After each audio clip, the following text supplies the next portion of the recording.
Hello everyone, welcome back my channel. So এটা আমার ব্লগের সেকেন্ড পার্ট। আমি এখন স্টে করছি বৃন্দাবনে। বৃন্দাবন রাতে আমি বাঁকে বিহারী মন্দির দেখা হয়ে গেছিলো, সেটা আমার লাস্ট ভিডিও আপলোড হয়েছে। সো তোমরা কেউ চাইলে দেখতে পারো ভিডিওটা। বৃন্দাবনে আমাদের সেকেন্ড ডে, আর আমরা ডিসাইড করি 4টা নাগাদ উঠে সবাই ইস্কনে ভিজিট করব, কারণ ইস্কনে প্রায় 5টা নাগাদ প্রায় ওপেন হয়ে যায়। আর ইস্কনের সেখানে নাম সংকীর্তন খুব ভালো হয়, তাই আমরা গেছিলাম ওখানে। নেক্সট আমরা ডিসাইড করি রাধা বল্লভ মন্দির, ওখানেও প্রায় 5:30 নাগাদ বা 6টা নাগাদ ওপেন হয়েছিল। ওইরকম টাইম পিরিয়ডে ওপেন হওয়ার জন্য আমাদের খুব সুবিধা হয়। ফার্স্টে ইস্কন দেখে নেক্সট আমরা রাধা বল্লভ মন্দির গেছিলাম। পাশেই হাঁটা পথে রয়েছে নিধিবন, ওখান থেকে আমরা নিধিবনে যাওয়ার। আর নিধিবনে যাওয়ার পথে যে অলিগলি হয় বৃন্দাবনের, সেখানে মেন সমস্যা হচ্ছে যে বাঁদর নিয়ে, বাঁদর খুবই রয়েছে। আর ওরা দেখতে পেলেই চশমা বা ফোন এরকম নিয়ে নেওয়ার চেষ্টা করে। সো এগুলো সামনে যারা তোমরা ভিজিট করবে এগুলো সামনেই রাখবে। আর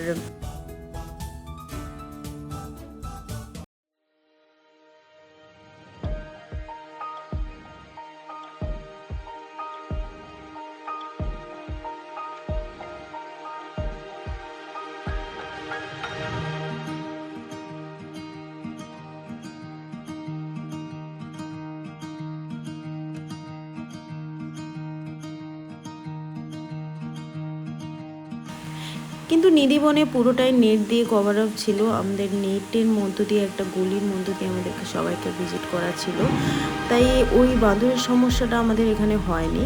কিন্তু নিধিবনে আমার একটা ডাউট ছিল যে এখানে যে তুলসী পাতাগুলো রয়েছে ওগুলো কিন্তু আমাদের নর্মাল যে তুলসী পাতা হয় সেরকম ছিল না। এখানে সবাই বলছিল এটাই এখানে তুলসী পাতা, তো হবে হয়তো মেবি, আমি জানি না।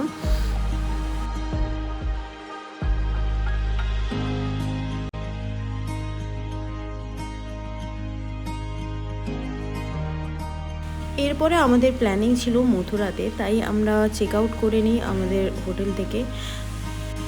আমাদের সব লাগেজ ঠিক করে আমরা একটা গাড়ি বুক করেছিলাম, ওখানে গাড়ি বুক করে আমরা মথুরায় যাই। এছাড়াও মথুরাতে দ্বারকাধীশ টেম্পল আর রয়েছে জন্মকাংসভিলা, দুটো প্লেসই খুব সুন্দর ছিল। আর দুটো প্লেসই কিন্তু যমুনা নদীর পাশেই ছিল, আমাদেরকে বোটিং করেই সেখানে যেতে হয়েছিল। তো একটা সুন্দর পরিবেশ ছিল যেখানে বোটিং করার জন্য। আর সে সবথেকে মেন জিনিস হচ্ছে আজকে ওয়েদার খুব ভালো ছিল, তো আমরা আমাদের যাতায়াতের কোনো অসুবিধা হয়নি। বোটিং করে আমরা ওপাশে মথুরায় গিয়ে আমরা দ্বারকাধীশের টেম্পল দেখলাম। টেম্পলে তখন সবেমাত্র পুজো শুরু হয়েছিল, খুব সুন্দর ছিল জায়গাটা। আর কাংসভিলা যে ছিল ওখানে কিন্তু আমাদের উপরে যাওয়ার কোনো সেরকম জায়গা ছিল না মেবি, কিন্তু আমি অনেককে দেখছিলাম যে উপরে গেছে, বাট আমরা যেতে পারিনি, কারণ অনেকেই নিচে লোকাল পার্সনরা বলছিল এরকমভাবে উপরে যাওয়া যায় না আমাদের। আর কক্সভিলাটা এখন প্রায় অনেকটাই পুরো ধ্বংসের মুখে এরকম দেখতে পেলাম। আর সবথেকে বেস্ট পার্ট, এখানে যমুনা নদী এত সুন্দর লাগছে, যমুনা নদীর সাইডে ভিজিট করা।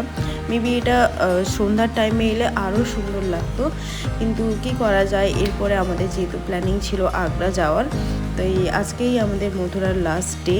নেক্সট আমরা এখান থেকে বাস করে আগ্রা যেতাম।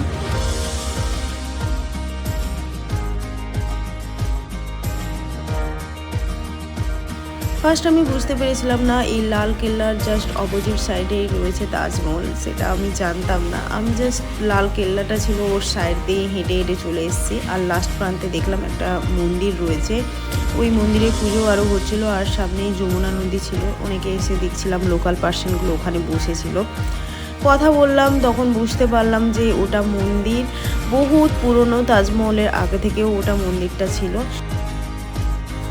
So hello, good morning everyone. এখন আমি তাজমহল ভিজিট করার জন্য যাচ্ছি। তো সকাল সকাল উঠে এত সুন্দর ড্রেস আপ করে আর মেকআপ নিয়ে, কারণ ফটো তুলতে হবে তাই মেকআপটা একদম প্রপার নিতে হয়েছে। দিয়ে আমরা পাস করি, যেহেতু আমাদের হোটেল খুব কাছেই ছিল, আমি আগেই বলেছি আমরা 2 মিনিট জাস্ট হেঁটেই আমরা পৌঁছে যাই টিকিট কাউন্টারে। আর সকাল সকাল যেহেতু দেখলাম অনেকটাই ভিড় কম ছিল, আমাদের তাড়াতাড়ি আমরা এন্ট্রি করতে পারি।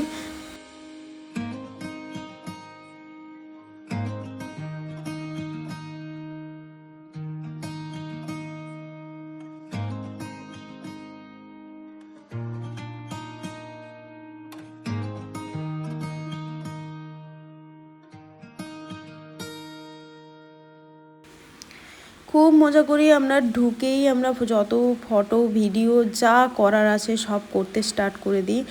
আর সাথে ভাইকে বলে বলে আমি আমার কিছু ক্লিপিং ফটো ভিডিও মানে সবই করেছি আমি।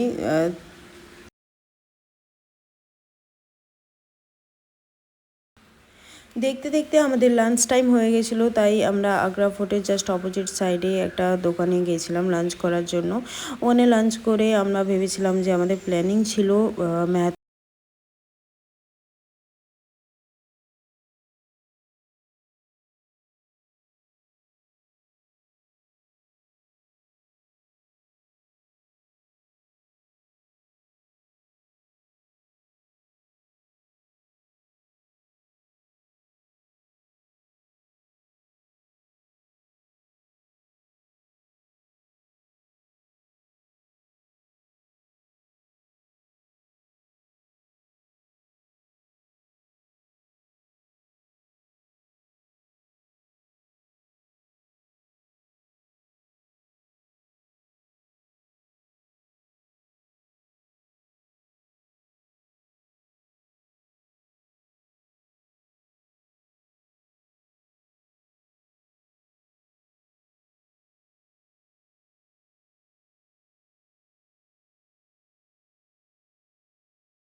আমাদের লাঞ্চ করার পর প্ল্যানিং ছিল মেহতাব বাগে যাওয়ার, ওখান থেকে কোথায় তাজমহলকে খুব সুন্দর দেখতে লাগে, তাই আমরা সবাই ডিসাইড করি মেহতাব বাগ যাব।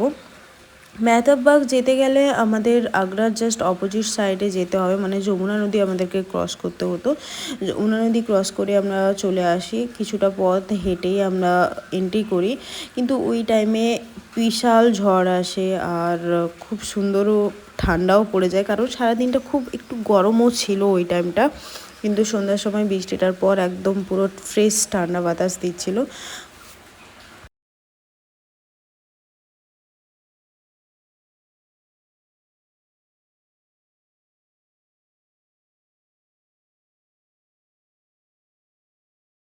কিন্তু একটা প্রবলেম হয়ে গেছিলো, ওই সময় খুব বৃষ্টি হচ্ছিল, কিন্তু ওই বৃষ্টির সময়ও আমরা দেখতে ছাড়িনি, মেহতাব বাগে এন্ট্রি করেছিলাম আর পুরোটা দেখেছি, খুব মজা লাগছিলো। আর তখন যেহেতু মেঘলা মেঘলা হয়ে গেছিলো, তো তাজমহলের ভিউটা একটা আলাদা রকম হয়ে গেছিলো, চেঞ্জ হয়ে গেছিলো, তাই আমি অনেক ফটো ক্লিকিং নিয়েছি। আর সাথে সামনে অনেক গাছও ছিল, বেরির গাছ ছিল, আমরা পেড়ে পেড়ে অনেকে খেয়ে মজা করেছি। নেক্সট আমাদের তো আজকে ট্রেন ছিল, তো বিকালবেলা নাগাদ আমরা চেক আউট করে নিয়ে আমাদের হোটেলে আমরা চলে আসি আগ্রা স্টেশনে ব্যাক টু হোমের জন্য। সো বাই, আমার ব্লগ এতটুকুই।